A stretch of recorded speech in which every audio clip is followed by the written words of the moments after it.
ಇತ್ತ ಧಾರವಾಡ ಹೈಕೋರ್ಟ್ಗೂ ಇಮೇಲ್ ಮೂಲಕ ಬಾಂಬ್ ಬೆದರಿಕೆ ಕರೆ ಬಂದಿದ್ದು ಕೋರ್ಟ್ನಿಂದ ಎಲ್ಲಾ ವಕೀಲರು ಹೊರ ಓಡಿ ಬಂದಿದ್ದಾರೆ. ಇದೇ ರೀತಿಯ ಬೆದರಿಕೆಯ ಸಂದೇಶ 1 ತಿಂಗಳ ಹಿಂದೆ ಕೂಡ ಹೈಕೋರ್ಟ್ಗೆ ಬಂದಿತ್ತು. ಸ್ಥಳಕ್ಕೆ ಗರಗ್ ಠಾಣೆ ಪೊಲೀಸರು ಭೇಟಿ ಕೊಟ್ಟು ಪರಿಶೀಲನೆ ನಡೆಸಿದ್ದಾರೆ.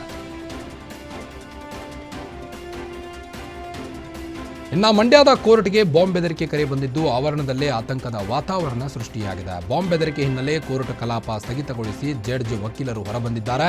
ಸ್ಥಳಕ್ಕೆ ಸ್ಕ್ವಾಡ್ ನಿಷ್ಕ್ರಿಯ ದಳ ಆಗಮಿಸಿ ನ್ಯಾಯಾಲಯದ ಕಟ್ಟಡ ಸೇರಿ ಆವರಣವನ್ನ ಪರಿಶೀಲನೆ ಮಾಡಿದ್ದಾರೆ. ಕೋರ್ಟ್ನ ಜಡ್ಜ್ ಒಬ್ಬರ ಮೇಲ್ಗೆ ಬಾಂಬ್ ಬೆದರಿಕೆ ಸಂದೇಶ ಬಂದಿದೆ. ಜಾತ್ರೆಯಲ್ಲಿ ಜಗಳ ಬಿಡಿಸಿದ ಹೋಂಗಾರ್ಡ್ ಮೇಲೆ ಯುವಕರ ಗುಂಪೊಂದು ಹಲ್ಲೆ ನಡೆಸಿದೆ. ಮೈಸೂರಿನ ನಂಜನಗೂಡು ತಾಲೂಕಿನ ಎಚ್ ಗುಂಡ್ಲಾ ಗ್ರಾಮದಲ್ಲಿ ನಡೆದಿದ್ದು ಈ ಘಟನೆ. ಜಾತ್ರೆಯಲ್ಲಿ ಹೋಂಗಾರ್ಡ್ ಕುಡಿದು ಗಲಾಟೆ ನಡೆಸುತ್ತಿದ್ದ ಯುವಕರನ್ನ ಜಗಳ ಬಿಡಿಸಿ ಮನೆಗೆ ಕಳಿಸಿದ್ರು. ಮರುದಿನ ಮಹದೇವ್ ಸ್ವಾಮಿ, ರಮೇಶ್ ಮತ್ತು ಯುವಕರ ತಂಡ ರಂಗಸ್ವಾಮಿ ಮೇಲೆ ಹಲ್ಲೆ ನಡೆಸಿದಂತೆ ಅಲ್ಲದೆ ಬೈಕ್ ಕಿತ್ತುಕೊಂಡು ಬೆಂಕಿ ಹಾಕಲು ಯತ್ನಿಸಲು ಪ್ರಯತ್ನಿಸಿದ್ರು. ಈ ಘಟನೆ ನಡೆದಿದ್ದು 4 ದಿನಗಳಾದರೂ ಎಫ್ಐಆರ್ ದಾಖಲಾಗಿದ್ದು ಪೊಲೀಸರು ತನಿಖೆಯನ್ನು ಮುಂದುವರಿಸಿದ್ದಾರೆ. ಆನೆ ದಾಳಿಗೆ ಕೂಲಿ ಕಾರ್ಮಿಕ ಸಾವನ್ನಪ್ಪಿರುವಂತಹ ಘಟನೆ ಚಿಕ್ಕಮಗಳೂರು ತಾಲೂಕಿನ ಪುರ ಗ್ರಾಮದಲ್ಲಿ ನಡೆದಿದ್ದು 45 ವರ್ಷದ ಯಲ್ಲಪ್ಪ ಮೃತ ದುರ್ದೈವಿ. ತೋಟದ ಹಾದಿಯಲ್ಲಿ ಮನೆಗೆ ಹೋಗುವಾಗ ಆನೆ ದಾಳಿ ಮಾಡಿದೆ. ಸ್ಥಳಕ್ಕೆ ಅರಣ್ಯ ಅಧಿಕಾರಿಗಳು ಭೇಟಿ ಕೊಟ್ಟು ಪರಿಶೀಲನೆ ನಡೆಸಿದ್ದು ಇನ್ನು ಮೃತದೇಹವನ್ನು ಬಾಳೆಹೊನ್ನೂರು ಸರ್ಕಾರಿ ಆಸ್ಪತ್ರೆಗೆ ರವಾನಿಸಲಾಗಿದೆ. ವಿಜಯನಗರದ ಜನನಿ ಬೀಡ ಪ್ರದೇಶದಲ್ಲಿ ಚಿರತೆ ಪ್ರತ್ಯಕ್ಷವಾಗಿದೆ. ಐತಿಹಾಸಿಕ ಹಂಪಿಯ ಜನತಾ ಫ್ಲಾಟ್ ಪ್ರದೇಶದಲ್ಲಿ ವಿರೂಪಾಕ್ಷ ದೇಗುಲದ ಕೂಗಳತೆ ದೂರದಲ್ಲೇ ಚಿರತೆ ಕಂಡುಬಂದಿದೆ. ಚಿರತೆ ಓಡಾಡುವಂಥ ದೃಶ್ಯವನ್ನ ನೋಡಿದ ನೆರೆಹೊರೆಯ ಮನೆ ಮಾಲೀಕರು ಮತ್ತು ಜನರು ಭಯಭೀತರಾಗಿದ್ದಾರೆ. ಈ ಘಟನೆಯನ್ನ ಸಿಸಿಟಿವಿ ದೃಶ್ಯಗಳಲ್ಲಿ ದಾಖಲಾಗಿದ್ದು ಸೋಷಿಯಲ್ ಮೀಡಿಯಾದಲ್ಲಿ ವೈರಲ್ ಆಗಿದೆ.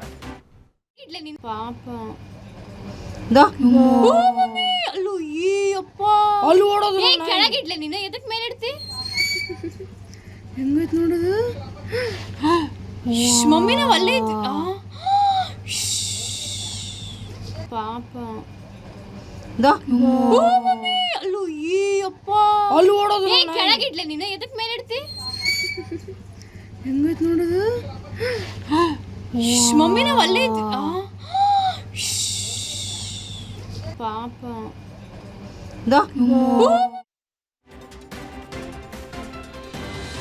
ಮನೆ ಮುಂದೆ ಕಟ್ಟಿದ್ದ ಕರು ಮೇಲೆ ಚಿರತೆ ದಾಳಿ ಮಾಡಿ ಹೊತ್ತೊಯ್ದಂಥ ಘಟನೆ ಮಂಡ್ಯ ಜಿಲ್ಲೆಯ ಮದ್ದೂರು ತಾಲೂಕಿನ ಕಬ್ಬಾರೆ ಗ್ರಾಮದಲ್ಲಿ ಆಗಿದೆ.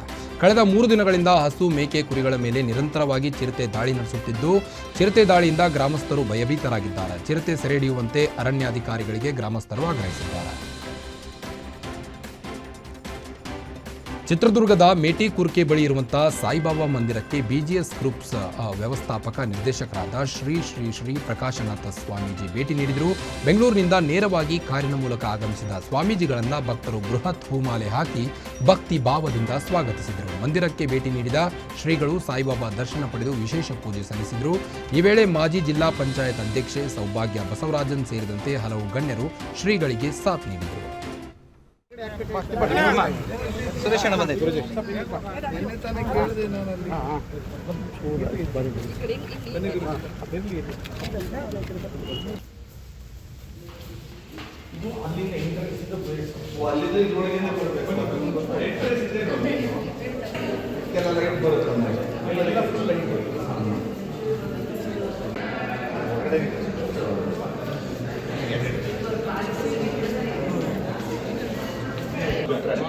ಯಾವ ಮೂರ್ತಿ ಅಂತ ಬರೀ ಫೋಕಸ್ ಲೈಟ್ ಎಲ್ಲ ಇದೆ.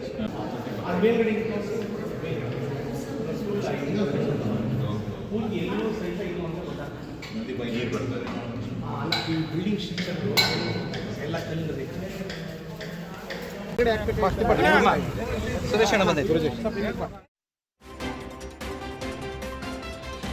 ತುಮಕೂರಿನ ಸಿದ್ಧಗಂಗಾ ಮಠದಲ್ಲಿ ಶ್ರೀ ಸಿದ್ಧಲಿಂಗೇಶ್ವರ ಸ್ವಾಮಿ ಜಾತ್ರಾ ಮಹೋತ್ಸವ ಸಾವಿರಾರು ಭಕ್ತರ ಸಮ್ಮುಖದಲ್ಲಿ ಸಂಭ್ರಮಾಚರಣೆಯೊಂದಿಗೆ ನಡೆಯಿತು.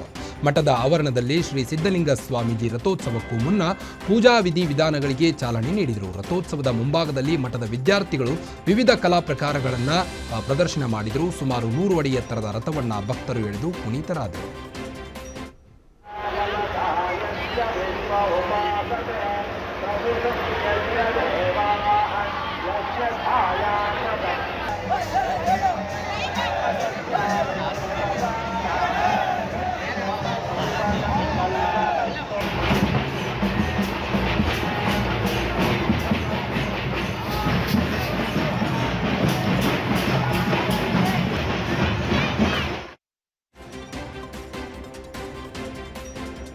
ಐತಿಹಾಸಿಕ ಭೋಗನಂದೀಶ್ವರ ದೇವಾಲಯದಲ್ಲಿ ಶಿವರಾತ್ರಿ ಹಬ್ಬದ ಮಾರನೇ ದಿನ ವೈಭವದ ಜೋಡಿ ರಥೋತ್ಸವ ಭಕ್ತಿ ಭಾವದಿಂದ ನೆರವೇರಿತು.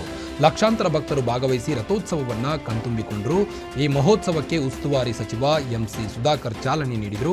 ಚಿಕ್ಕ ರಥದಲ್ಲಿ ಗಣಪತಿ ಮೂರ್ತಿಯನ್ನ ಪ್ರತಿಷ್ಠಾಪಿಸಲಾಯಿತು. ದೊಡ್ಡ ರಥದಲ್ಲಿ ಗಿರಿಜಾಂಬ ಸಮೇತ ಭೋಗಿ ನಂದೀಶ್ವರನ ಮೂರ್ತಿಯನ್ನ ಅಲಂಕರಿಸಲಾಯಿತು. ಇನ್ನು ಭೋಗ ನಂದೀಶ್ವರ ರಥೋತ್ಸವ ಲಕ್ಷಾಂತರ ಭಕ್ತರು ಕಣ್ತುಂಬಿಕೊಂಡರು.